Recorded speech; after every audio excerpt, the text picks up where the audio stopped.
자기 스스로 자기 시간을 관리하는 것을 제가 굉장히 강조했잖아요. 그게 기초 체력이라고 그랬고, 그 기초 체력은 뭐냐면 예를 들어서 팔뚝의 힘이라고 일단 생각하시면 돼요. 팔뚝 힘이 커진 거야. 그러면 그 다음에 얘는 권총도 쏠 수 있고 칼싸움도 할 수 있고 활도 쏠 수가 있어요. 근데 팔뚝에 힘이 없어. 근데 엄마 아빠가 막 권총이랑 칼이랑 막 갖다 주는 거야. 막 고급 과외 선생 막 조언하고 막 갖다 줘. 얘는 팔뚝에 힘이 없기 때문에 그걸 사용하지를 못해. 근데 초등학교 때 기초 체력 팔뚝에 힘을 만들어 놓게 되면 그게 자기관리 경험이에요. 경험으로만 근육은 커진다. 프랙티스를 해야만이 근육이 생긴다라는. 그래서 스스로 학교 가게 하라 이런 게 이제 근육을 만들어 주는 건데. 근데 얘가 전쟁과 사랑과 예를 들어서 확신 같은 게 이제 생겼어. 자존감이 좋아져서 도파민도 많아지고. 그때 도구를 찾기 시작해요. 도구를 찾기 시작하는 순간 단순한 인지가 메타 인지로 바뀌는 거예요. 나 자신을 더 강하게 하는 도구란 과연 무엇인가에서 그것은 학원일 수도 있고 과외 선생일 수도 있지만 그것은 나 자신을 가두는 감옥일 수도 있고 예를 들어서 나는 도서관 가면 공부가 잘 되더라. 아니야 나는 식당에서 하는 게 좋더라. 카페에서 하는 게 좋더라. 나는 예를 들어서 내 방에서 하는 게 좋더라. 그런 걸 찾게 되는데 초등학교 때 자기 관리가 안 된 애는 이거를 잘 못 찾을 뿐만 아니라 찾아도 소용이 없어요. 그 무기를 메타인지를 활용을 못해. 그리고 메타인지 자체가 생기지 않아. 메타인지는 뭐냐면 사실은 그 기초 체력 하고자 하는 욕구 있죠. 동기부여가 없이는 메타인지까지 도달하지를 못해요. 그래서 자기 관리가 초등학교 때 딱 되면은 그 다음에 이제 메타인지가 생기면서 나의 약점이 뭐고 강점이 뭐다를 알게 돼요. 그러니까 약점과 강점. 나는 어디까지 알고 어디는 모른다 이런 것들. 근데 그런 것들을 간파하게 되는 힘은 기초 체력에가 있다라는 거. 핵심은 자기주도성. 초등학교 때는 되겠어요. 그거 없이 그 이후에 도구를 줘봐야 소용이 없어요. 안 돼요. 제가 공부법 책에도 이 얘기 그대로 썼어요. 처음에 쓴 책에 이 얘기를 썼어요.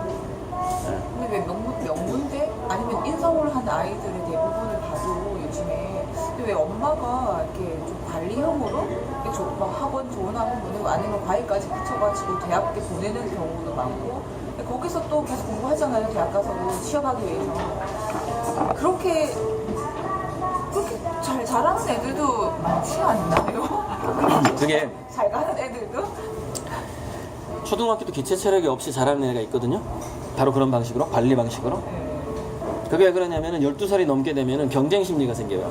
모든 동물이나 인간은. 근데 그게 질투심이 유독 강한 애가 있어요. 그러면 그거 따라와요. 왜? 친구한테 지기 싫으니까. 근데 그 경쟁 심리가 동기부여가 된 애들도 공부 잘하고 자기 관리 기초 체력이 있어서 또 잘하는 애도 있고 중고등학교 때 그게 표시가 안 나요. 둘 다 잘하고 둘 다 잘 따라오는 것 같아. 대학교 가서 표시가 나요. 대학교 가서. 왜냐면은 대학교 간 순간 경쟁 방식보다는 독창성의 방식이 강하게 평가 기준으로 내려오게 돼요. 그러니까 비교의식으로 중고등학교 공부를 했던 애들은 이미 두뇌가 독창성, 유니크의 방식이 아니야. 그렇게 돌아가는 애가 아니에요. 정해진 단거리 경주를 굉장히 빨리 달릴 수는 있는데 이제 마라톤이라 그래. 대학교 딱 가니까 야 인생은 마라톤이야. 너만의 의견을 좀 제시해봐. 너만의 논문을 써. 학습 계획을 네가 짜는 거야. 뭘 공부할지 네가 선택해야 돼. 이렇게 바뀌어버리거든. 갑자기 멘붕되는 거야. 왜? 같은 과에서도 서로 공부하는 게 달라지는 상황이 계속 와요. 대학원 이렇게 학년이 올라갈수록 비교 방식이 전혀 없어요. 대학교 가버리면.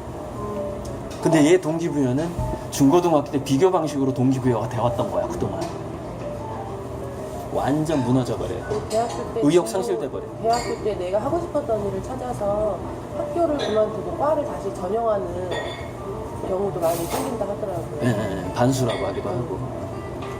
내가 원했던 일이 근데 그게 아니었던. 그렇게 하더라도 초등학교 때하고 10대 때 두뇌를 썼던 방식의 그 관성이라는 것이 굉장히 오래 가거나 영원히 가요. 제가 초등학교 때는 세타파 상태가 많고 최면 상태라 그랬잖아요. 영원히 가고 잘 안 바뀌어요. 그러니까 로맨스 방식, 사랑과 전쟁과 확신, 로맨스 방식으로 성적을 올렸던 애는 대학교 가서도 잘하는데, 경쟁의식으로 성적을 올렸던 애는 대학교 가서 망가지는데, 지금까지 그런 애들이 계속 승승장구했던 이유가 있어요. 걔네들이 대학교 가서 또 경쟁을 해. 뭘로 경쟁하는 줄 알아요? 고시 패스로 경쟁을 해. 늘 해왔던 방식이잖아요. 그래서 자기 클래스를 올린다거나 이렇게 딱 확실한 공무원이 돼버려요. 보장돼 버렸잖아, 지금까지. 선진국은 시험 봐서 공무원을 뽑지 않아요.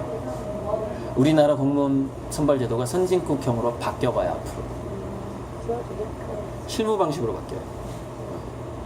그러니까 지금까지 그렇게 경쟁의식으로 그 동기부여로 공부를 하던 애들이 출세해왔던 사회였어요. 아직까지는. 지금 이제 슬슬 폐지되고 있죠, 그죠? 시험 봐서 뭔가를 이렇게 하는 게 폐지되고 있잖아요. 점점 더 실무용으로 바뀌고 있고, 대학 입시도 그렇고.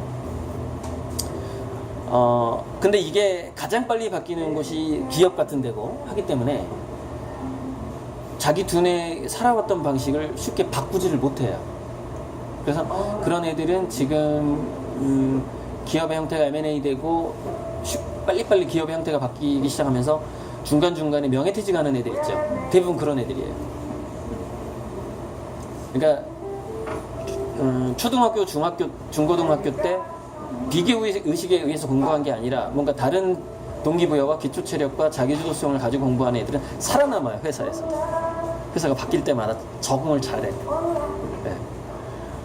근데 성적 올리는 방식, 관리받았던 애들은 적응을 못하는 두뇌로 이미 바뀌어 있어요.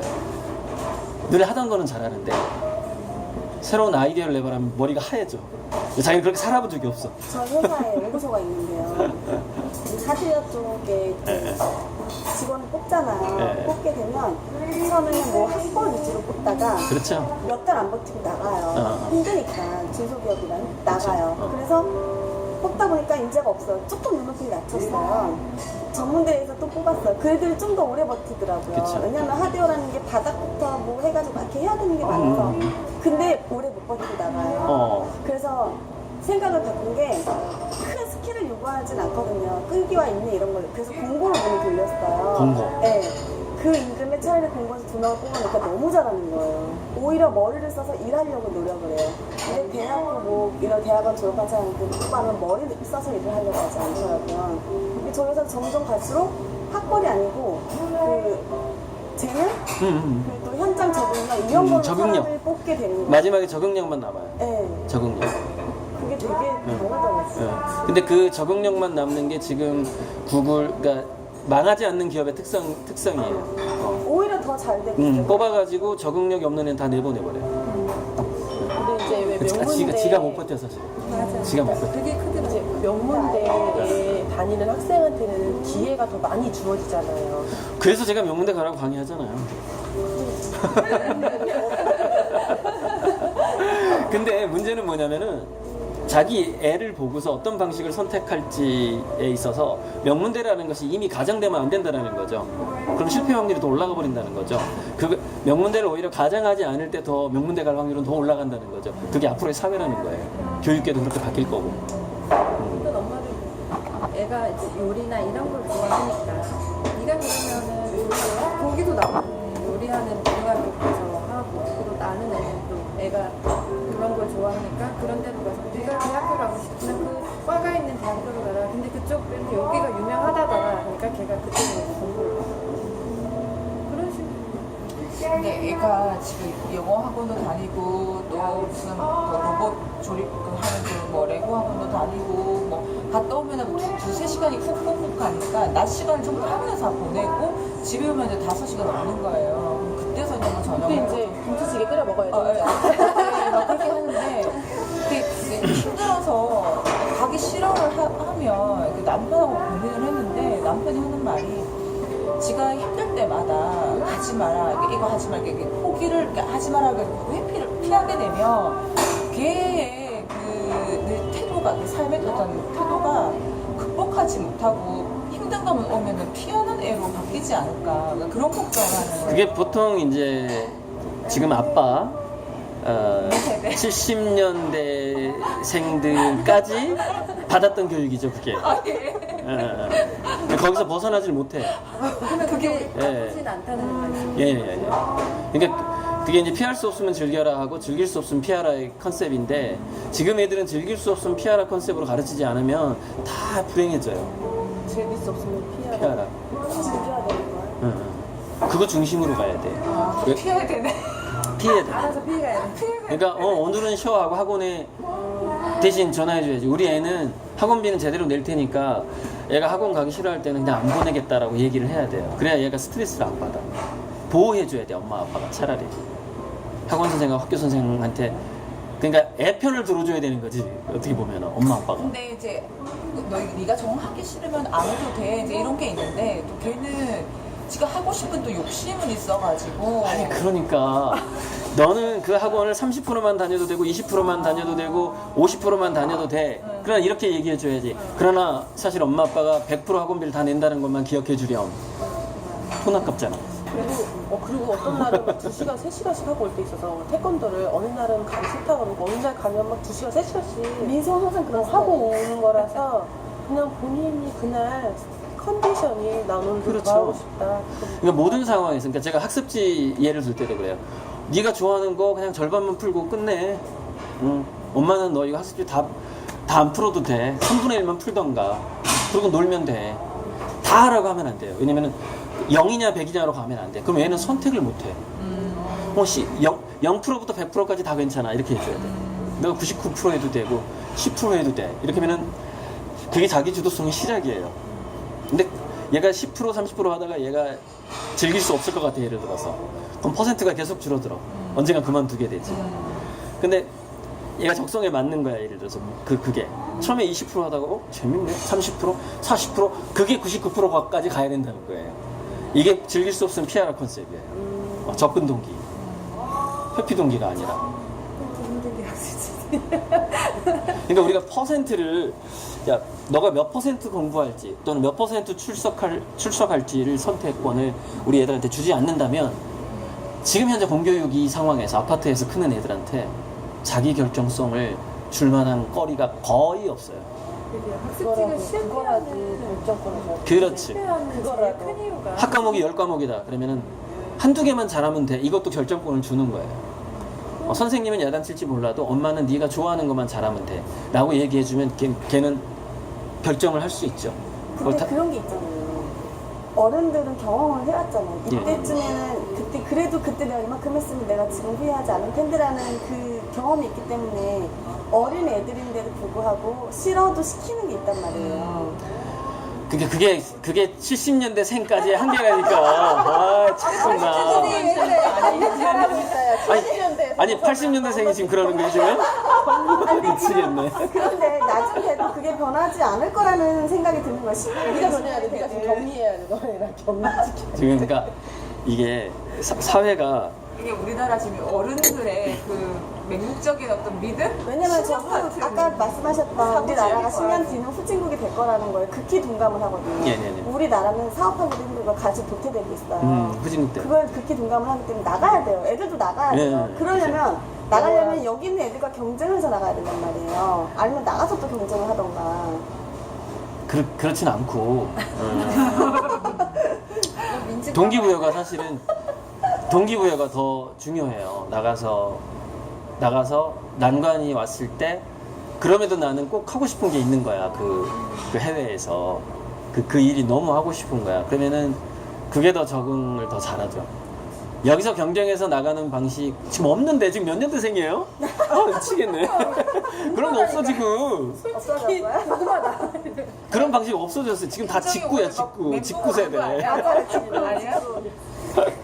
저 언제쯤 얘기하는지 모르겠네. 그럴까봐 저는 겁이 나서 내려놓지 못하고 있는 거거든요. 영어도 그렇고.